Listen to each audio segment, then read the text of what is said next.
Are you ready for a happy hour delight? Mac and cheese balls, and I added some bacon to them. Ah, what a treat. So hope you're ready. The recipe will be down below.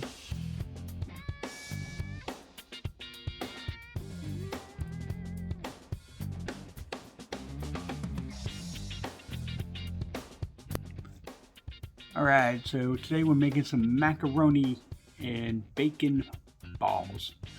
Sounds like something you would need a shot for back in the 60s and 70s. This is, you just basically make mac and cheese.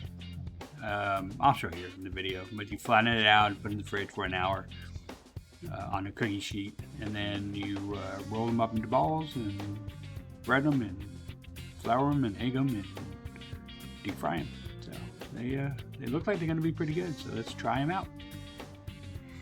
So you're gonna make your macaroni according to the package, and I'm gonna add a little salt and water, and when it's ready, el dente. You want it el dente. And we're gonna make us a basic roux, and then there's our flour, and then you're just gonna stir it. You don't want to burn it. You just want to get it to where it's mixed in with the butter, and then you put your that was milk, and you want to stir it, and it's gonna thicken up. And just wait for it. Be patient. It takes probably took about 5 minutes. There you go. That's just nice and thick. And then of course you have to add the cheese, so that will be our next step. And went with a full bag, was that 8 ounce? I think it's 8 ounce. Whatever. Actually, I went with a bag and a half. And you just want to get that all nice and melty, and there we go.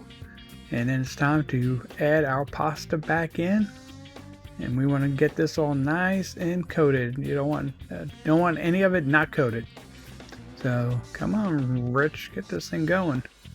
There we go. Made a mess, but that's life. My life's a mess.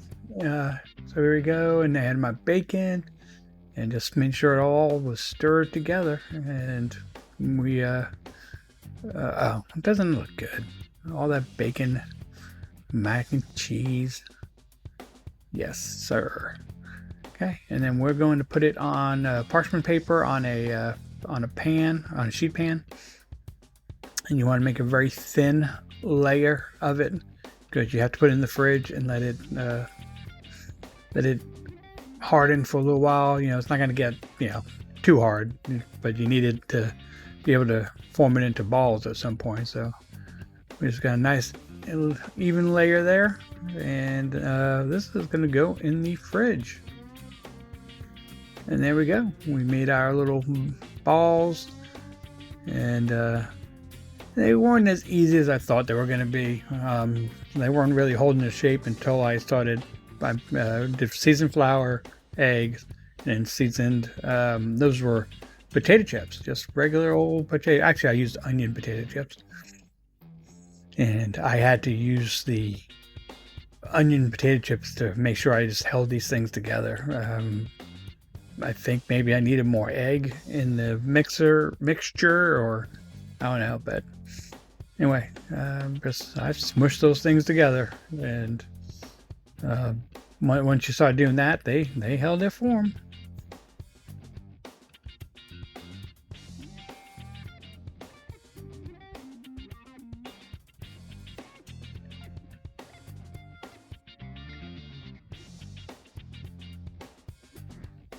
Alright, frying time. I did them in batches of 5. And the oil was around like 350, 360 when I temped it. And it's there.